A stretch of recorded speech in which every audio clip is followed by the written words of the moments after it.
Hello everyone, welcome back to my channel. This is সেতু। আপনাদের সাথে বিয়ের ব্লগটা শেয়ার করার কথা ছিল, সো আজকে আমি চলে এসেছি বিয়ের ব্লগটা নিয়ে। Then let's get started. এইটা ছিল আমার বিয়ের সাজ। বিয়েটা যেহেতু আমার দেবরের ছিল, মানে আমাদের বাড়িরই ছিল, সো অ্যাজ এ বাড়ির বউ আমারও তো একটা দায়িত্ব থাকে একটু সুন্দর করে সাজা। সো আমি একটু সুন্দর করে সেজে টেজে লাল বউয়ের মতো হয়ে চলে গিয়েছিলাম সেন্টারে।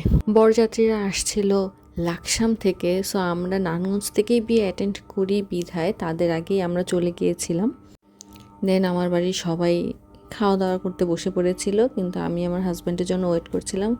উনি ওনার ফ্রেন্ড সার্কেল নিয়ে অন্য একটা টেবিলে বসেছিল, আমি পরে গিয়ে সেখানে জয়েন করেছি। এখানে যখন আমরা খাবার খাচ্ছিলাম তখনই দেখি যে ব্যান্ড পার্টি নিয়ে মেয়ের মাসি, আমার বাবা, আরও কয়েকজন লোক মিলে নাচানাচি করতেছিল।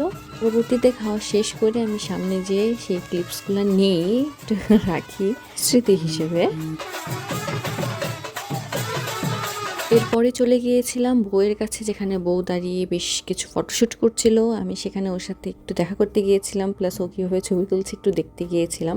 ক্যামেরাম্যানটা ছিল আমার পরিচিত, উনি বেশ ভালো ছবি তুলে। উনি একটু পরপর আমার মেয়েকে খুঁজতেছিল ছবি তুলে দেওয়ার জন্য।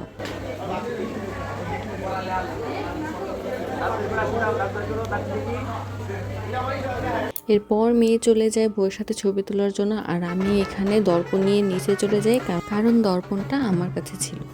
লাকসাম থেকে নারায়ণগঞ্জের ডিস্টেন্সটা বেশ অনেকটাই দূরে, আর সেই জায়গায় জ্যাম পড়লে তো কোনো কথাই নেই। ওটা সন্ধ্যার আগে রওনা দিয়েও পৌঁছাতে বেজে গিয়েছিল 10:30টার মতো।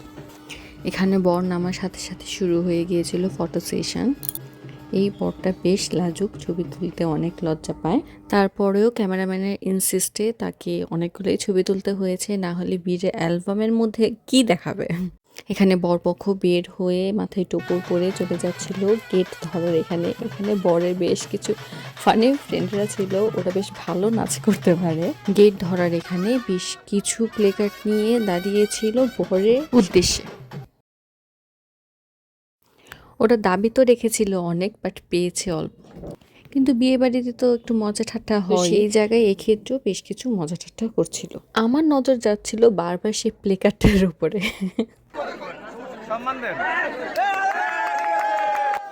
অতঃপর ফিতাটা কেটে বরেরকে স্বাগতম জানিয়ে ভিতরে আনা হলো। এখানে বরের শাশুড়ি, মানে মেয়ের মা, মেয়ের মাসি মিলে বরকে বরণ করছিল।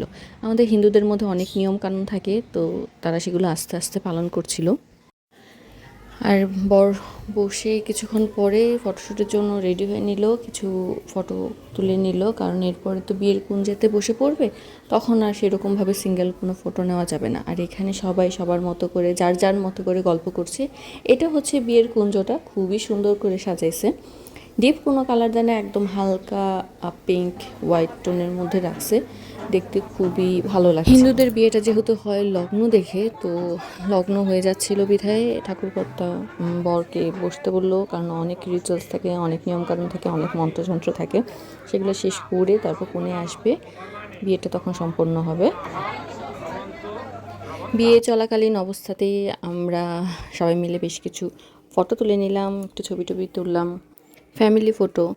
আর এখানে বর কনে বাড়ি থেকে তাকে দেওয়া জামা কাপড়গুলো পরে নিচ্ছিল, আর এখানে বিয়ে হচ্ছিল। হিন্দুদের বিয়েতে যেরকম নিয়ম কানুন অনেক অনেক মানে অনেক, সেরকমভাবে আনন্দ অনেক বেশি আমার মনে হয়।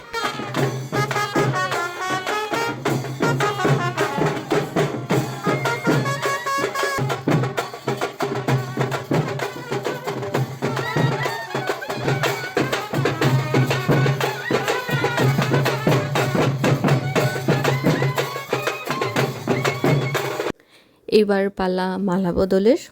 বর দিবে কনেকে আর কনে দিবে বরকে। এখানে মালা বদলের পর সেই স্টাইলে কিছু ফটো তোলা হচ্ছিল। আর ইতিমধ্যেই বর বউ দুজনে বিয়ের পিঁড়িতে বসে পড়েছে। এখন মন্ত্র দিয়ে একদম বিয়ে সম্পন্ন হবে।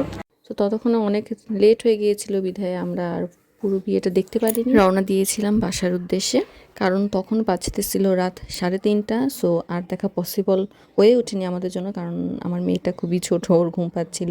আমরা বরযাত্রী যে গাড়ি করে এসেছে সেই গাড়ি দিয়েই আমাদেরকে বাসায় ড্রপ করে দিয়ে যাওয়া হয়েছে। আজকে এই পর্যন্তই। আগামী পর্ব দেখার আমন্ত্রণ জানিয়ে আজকে এখানেই বিদায় নিচ্ছি। এতক্ষণ সঙ্গে থাকার জন্য ধন্যবাদ। Thanks for watching.